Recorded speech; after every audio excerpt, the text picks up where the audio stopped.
नमस्कार मित्रों, स्वागत है सभी का एग्री ज्ञानपीठ अकेडमी में। और आज के दिन जो आपका एंटोमोलॉजी की जो सीरीज चल रही थी उसी को कंटिन्यू करते हुए BSc agriculture second semester fundamental of entomology उसको लेके काफ़ी चीज़ें हो चुकी थी। और स्ट्रक्चर ऑफ हेड और थोरैक्स एब्डोमेन ये यहाँ तक हो चुका था। आप देखेंगे structure of modification of insect antenna होता है, माउथ पार्ट होते हैं, legs, wing, venation, modification, wing, coupling, apertures, ये सब देखेंगे। ठीक है, तो काफ़ी क्वेश्चन आज देख लेंगे, उसके बाद में फिर जल्दी तीसरा वीडियो मतलब एग्जाम से पहले आपका पूरा करा के आपको एग्जाम के लिए तैयार कर देना है। तो मित्रों पहले क्वेश्चन की तरफ चलते हैं। एक सेकंड, 16 पेज है आपका। ठीक है, 16 पेज है। पहले क्वेश्चन की तरफ चलते हैं। कीटों में जनन अंगों का कार्य क्या होता है? कीटों में जनन अंगों का कार्य क्या होता है? ऑप्शन नंबर, जाहिर सी बात है, प्रजनन करना है। अगला है क्वेश्चन, नर कीटों के जनन अंगों में कौन सा प्रमुख अंग होता है? तो ऑप्शन नंबर बी हो जाएगा, टेस्टिस। मादा कीटों में अंडों का निर्माण कहाँ होता है? तो ovary, option number C. Complete metamorphosis यानी पूर्ण रूपांतरण में कौन सी अवस्थाएं होती हैं? तो ये बहुत इंपॉर्टेंट होता है। ऑप्शन नंबर ए, एग, लार्वा, प्यूपा, वयस्क। ठीक है, एग, लार्वा, प्यूपा, वयस्क। Very very important. ऐसे ही क्वेश्चन आते हैं, थोड़ा इंग्लिश देखते चलना। इनकम्प्लीट में कौन सी अवस्था नहीं होती है? पूछ सकता है। चारों अवस्थाएं ध्यान रखना है और क्रम से ध्यान रखना है चारों अवस्थाएं, अपूर्ण में भी पूर्ण में भी। ठीक है, तो ऑप्शन नंबर सी हो जाएगा, प्यूपा नहीं होता है। प्यूपा अपूर्ण में, इनकम्प्लीट में प्यूपा नहीं होता है, बाकी तीनों होता है। एग भी होता है, निम्फ भी होता है, वयस्क भी होता है। लेकिन ध्यान रखना, प्यूपा अपूर्ण रूपांतरण में नहीं होता है। बहुत इंपॉर्टेंट है मित्रों ये क्वेश्चन, इसके बिना पेपर ही नहीं बनेगा। इससे 2-3-4 क्वेश्चन बन जाते हैं कभी कभी। कीटों में डायपोज किस लिए होता है? तो डायपोज किस लिए होता है? ऑप्शन नंबर बी, प्रतिकूल परिस्थितियों में जीवित रहने के लिए डायपोल का यूज होता है। कीटों में सबसे सामान्य लार्वा प्रकार कौन सा होता है? तो ऑप्शन नंबर सी हो जाएगा, एरुका फार्म। ऑप्शन नंबर सी के साथ जाएगा, एरुका फार्म होता है, सबसे एक जनरल टाइप का लार्वा हो जाता है। प्यूपा की किस अवस्था में कीट निष्क्रिय होता है? तो ऑप्शन नंबर बी हो जाएगा, प्यूपा की किस अवस्था में कीट निष्क्रिय। देखो, प्यूपा ही अवस्था में कीट जो होता है निष्क्रिय हो जाता है, जो प्यूपा होता है। तो प्यूपा एक ऐसी अवस्था होती है जिसमें कीट क्या हो जाता है? निष्क्रिय हो जाता है। ठीक है, निष्क्रिय हो जाता है। कीटों की पाचन प्रणाली में मुख्य भाग कौन से होते हैं? तो पाचन प्रणाली में बी नंबर हो जाएगा, मध्यांत्र और अग्रांत्र और पश्चांत्र। ठीक है, 116 इंग्लिश में भी देखते चलना मित्रों। अगला क्वेश्चन, कीटों में रक्त किस प्रणाली से बहता है? तो ऑप्शन नंबर सी हो जाएगा, खुली परिसंचरण प्रणाली से। तो ओपन सिस्टम पाया जाता है। कीटों में गैसों का आदान प्रदान किसके द्वारा होता है? तो ट्रैकिया द्वारा, बी नंबर ऑप्शन, ट्रैकिया द्वारा। अगला क्वेश्चन, कीटों के उत्सर्जन अंग कौन से हैं? तो मलपीगियन नलिकाएं होती हैं। Option number A, very very important, Malpighian नलिकाएं। कीटों में हृदय किस प्रकार का होता है? तो पृष्ठीय हृदय होता है, पृष्ठीय हृदय। ऑप्शन नंबर ए, पृष्ठीय हृदय। कीटों के तंत्रिका तंत्र में प्रमुख अंग कौन सा होता है? तो ऑप्शन नंबर ए, मस्तिष्क। देखो, कीटों के जो शरीर की बनावट होती है उससे 6 से 8 क्वेश्चन जरूर पूछता है। तो 6 से 8 प्रश्न इसी से पूछेगा, मतलब इसी वीडियो से पूछ लेगा। 10 क्वेश्चन इसी से हो जाएंगे। तो हमारे हर वीडियो का महत्व होता है, ऐसा कोई वीडियो नहीं जिससे 7 से 8 क्वेश्चन ना आए। तो मित्रों ध्यान देते रहना कि बहुत ही इंपॉर्टेंट वीडियो होता है। कीटों की अंतःस्रावी ग्रंथियाँ क्या नियंत्रित करती हैं? तो ऑप्शन नंबर सी हो जाएगा, वृद्धि और मोल्टिंग। ऑप्शन नंबर सी, वृद्धि और मोल्टिंग। कीटों की प्रजनन प्रणाली कौन नियंत्रित करता है? तो ऑप्शन नंबर सी हो जाएगा, एंडोक्राइन ग्रंथियाँ। ऑप्शन नंबर सी, एंडोक्राइन ग्रंथियाँ। डायपोज एक प्रकार की क्या है? डायपोज? ऑप्शन नंबर बी, विकासात्मक निष्क्रियता। मादा कीटों में अंडे किसके माध्यम से बाहर आते हैं? तो ऑप्शन नंबर डी हो जाएगा, ओविडक्ट द्वारा अंडे जो होते हैं वो बाहर आते हैं। ट्रेकियल श्वसन प्रणाली किन कीटों में पाई जाती है? तो ऑप्शन नंबर सी हो जाएगा, स्थलीय कीटों में ट्रेकियल श्वसन प्रणाली पाई जाती है। निम्न में से कौन सा लार्वा प्रकार न्यूनतम टांगों वाला होता है? तो ऑप्शन नंबर बी हो जाएगा, बर्मीफॉर्म जो होता है वो क्या होता है? न्यूनतम टांगों वाला होता है, बर्मीफॉर्म। निम्न में से कौन सा कीटों में असामान्य प्रजनन विधि है? तो ऑप्शन नंबर सी हो जाएगा, पार्टनोजेनेसिस। ऑप्शन नंबर सी हो जाएगा, पार्टनोजेनेसिस। कीटों में मस्तिष्क कितने भागों में विभाजित होता है? तो ऑप्शन नंबर तीन हो जाएगा, मतलब 3 भागों में। ऑप्शन नंबर बी का 3 हो जाएगा, कीटों में मस्तिष्क 3 भागों में विभाजित होता है। कीटों की श्वसन प्रणाली का मुख्य भाग क्या होता है? मुख्य कार्य क्या होता है श्वसन प्रणाली का? तो श्वसन प्रणाली का मुख्य कार्य क्या होगा भाई? गैसों का आदान प्रदान करना होगा। निम्न में से कौन सा कीट का प्यूपा प्रकार होता है? तो ऑप्शन नंबर बी क्या है, ओप्टेक्ट।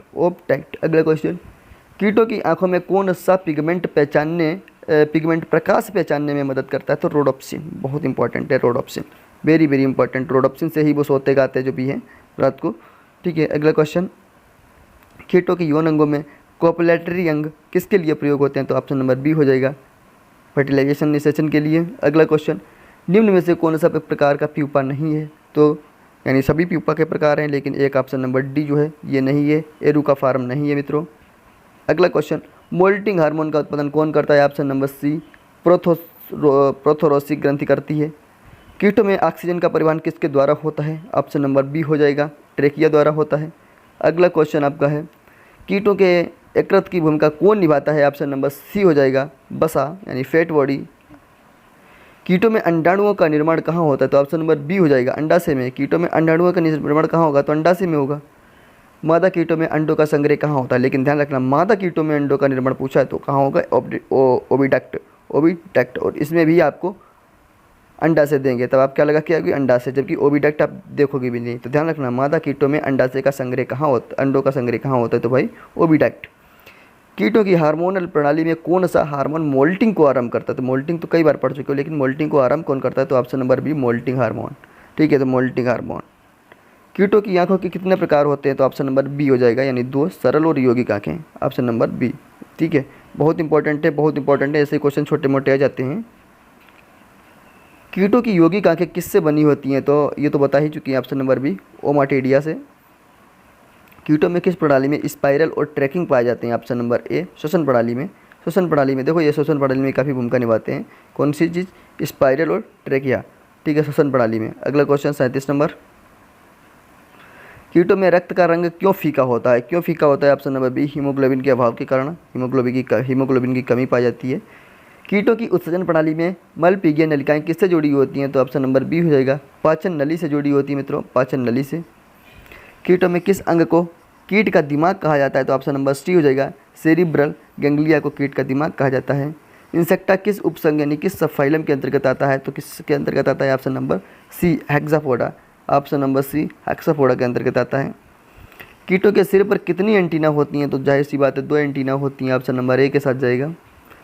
कंपाउंड आई किससे बना होता है? तो ऑप्शन नंबर बी हो जाएगा, ओमेटिडिया से, ओमेटिडिया से। अगला क्वेश्चन नंबर 43, इंसेक्टा का शरीर कितने भागों में विभाजित होता है? तो 3 भागों में। भाई इंसेक्टा का वर्ग क्या है? कीटों का वर्ग। इंसेक्टा का शरीर कितने भागों में? तो बता ही चुका हूँ, 3 भागों में, ऑप्शन नंबर सी, सिर, ब्रच में बार बार कहता हूँ, बच है, बच उधर। ठीक है, अगला क्वेश्चन, कीटों में थोरैक्स यानी बच के कितने खंड होते हैं? तो 3 होते हैं, ये जरूरी ध्यान में रखना है। ठीक है, प्रोथोरैक्स, मेसोथोरैक्स, मेटाथोरैक्स, इसमें से पूछ देगा इसमें से कौन सा नहीं है, तो ये जरूर ध्यान रखना है। निम्न में से कौन सा कीट का श्वसन अंग है? तो ऑप्शन नंबर बी हो जाएगा, स्पाइरकल। अगला क्वेश्चन, टेंटोरियम किस भाग में पाया जाता है? तो टेंटोरियम हेड में पाया जाता है, टेंटोरियम हेड में पाया जाता है, option number C, tentorium head में। कीटों की मुख्य उत्सर्जन संरचना कौन सी है? ऑप्शन नंबर बी, मेलपिगियन नलिकाएं हैं। इंसेक्टा के किस भाग से पंख निकलते हैं? तो ऑप्शन नंबर बी हो जाएगा, थोरैक्स से पंख निकलते हैं। एक वयस्क कीट में अधिकतम कितने पंख हो सकते हैं? तो बी नंबर, ऑप्शन नंबर 4 हो जाएगा। निम्न में से कौन सी संरचना कीटों में उड़ान में सहायक होती है? तो ऑप्शन नंबर सी हो जाएगा, फोरविंग। एंटीना में सेंसिला किस कार्य में सहायक होता है? तो ऑप्शन नंबर सी हो जाएगा, ये संवादी कार्य के लिए सहायक होता है। ओसिली होते हैं तो साधारण आँखें होती हैं, ऑप्शन नंबर बी हो जाएगा, साधारण आँखें होती हैं। कीटों में वसा शरीर का कार्य क्या है? वसा शरीर का कार्य क्या है? कीटों में वसा शरीर का कार्य है, ऑप्शन नंबर सी, पोषक संचयन करना वसा शरीर का कार्य होता है। ट्रेकिया किस प्रकार में सहायक है? तो ऑप्शन नंबर सी हो जाएगा, श्वसन में। ट्रेकिया श्वसन में सहायक है मित्रों, श्वसन में।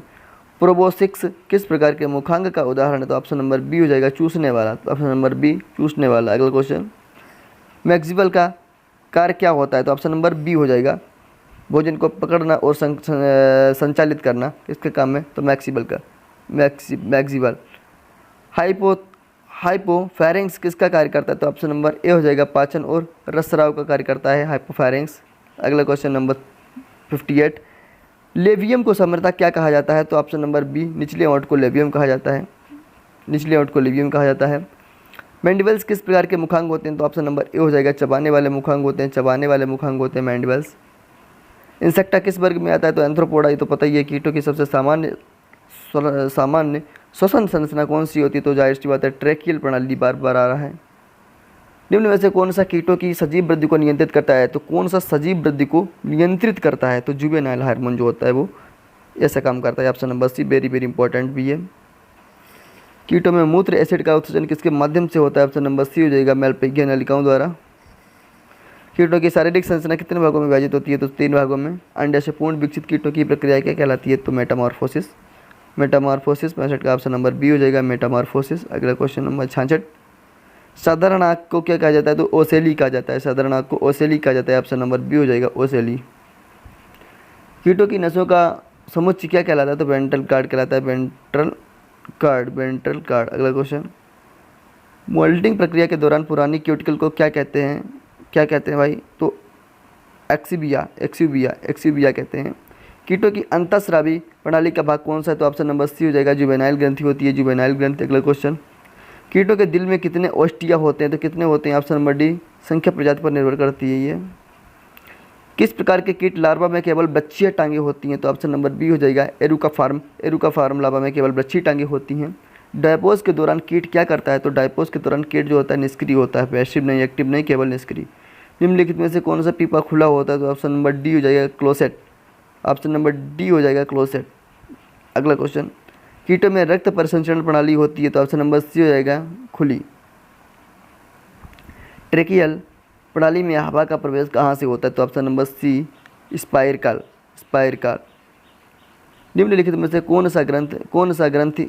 कौन सी ग्रंथि हार्मोन का स्राव करती है? तो ऑप्शन नंबर ए हो जाएगा प्रोथोरेसिक ग्रंथि होती है। वयस्क कीटों में मोल्टिंग की प्रक्रिया ऑप्शन नंबर बी नहीं होती, मोल्टिंग की प्रक्रिया नहीं होती है। तो मित्रों ये आपके 77 क्वेश्चन है। अगले क्वेश्चन नेक्स्ट बार कराऊंगा, ठीक है। एक सेकंड देख लेता हूँ मित्रों, थोड़े क्वेश्चन बचे हुए हैं। 78, पार्टनोजेनेसिस क्या है? तो ऑप्शन नंबर सी हो जाएगा अंडाणु से बिना निषेचन के प्रजनन को पार्टनोजेनेसिस कहते हैं। कीटों में स्पर्श ज्ञान किस अंग से होता है? तो ऑप्शन नंबर सी स्पर्शक यानी एंटीना से। अगला क्वेश्चन, कीटों के वसा शरीर का मुख्य कार्य क्या होता है? तो ऑप्शन नंबर बी हो जाएगा ऊर्जा संग्रहण और चयापचय हो जाएगा। कीटों में स्पर्मेथे का क्या कार्य करता है? तो ऑप्शन नंबर बी होता है वीर्य संग्रह। ऑप्शन नंबर बी हो जाएगा 82। कीटों में कौन सा अंग मुख्य रूप से भोजन को पीसता है? तो 82 का ऑप्शन नंबर डी हो जाएगा गैस्ट्रिक केका पौधों में, सॉरी कीटों में अंडाणु किस अंग में उत्पन्न होते हैं? तो ओवरी है, तो पता ही है। गैस्ट्रिक केका का कार्य क्या है? तो ऑप्शन नंबर सी पोषक का अवशोषण करना। कीटों के यौन अंग कौन नियंत्रित करता है? तो जुवेनाइल हार्मोन हो चुका है। कीटों में संशिला का कार्य तात्पर्य होता है? तो संवेदनानुभूति। कीटों की हार्मोनल गतिविधि का मुख्य नियंत्रण कहाँ होता है? तो ऑप्शन नंबर सी हो जाएगा सेरिब्रल गैंग्लियन है। कीटों में जठर केका कहाँ स्थित होता है? तो ऑप्शन नंबर सी हो जाएगा फारगेट और मिडगट के जंक्शन पर। किस प्रणाली में कीटों के हार्मोन निर्मित होते हैं? तो ऑप्शन नंबर सी हो जाएगा अंतःस्रावी। अगला क्वेश्चन, पूर्ण रूपांतरण वाले कीटों में कितनी अवस्थाएं होती हैं? तो पूर्ण रूपांतरण वाला आ गया देखो अब, तो ऑप्शन नंबर सी हो जाएगा 4 होती हैं। अंडा, लार्वा, पीपा, वयस्क, तो 4 होती हैं। डायपोज की अवधि में हार्मोन स्तर क्या होता है? तो कम हो जाता है मित्रों। ऑप्शन नंबर बी क्या हो जाता है भाई? कम हो जाता है। कीटों के अंडाणु किससे घिरे होते हैं? तो कोरियन से घिरे होते हैं। ऑप्शन नंबर सी हो जाएगा कोरियन से। कीटों में ट्रेकियोले का कार्य क्या होता है? ऑप्शन नंबर बी हो जाएगा गैसों का अंतिम स्थानांतरण।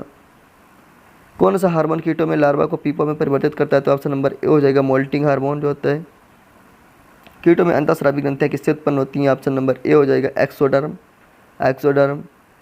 प्यूपा की अवस्था किस विकास प्रक्रिया का हिस्सा है? तो ऑप्शन नंबर सी हो जाएगा पूर्ण रूपांतरण का।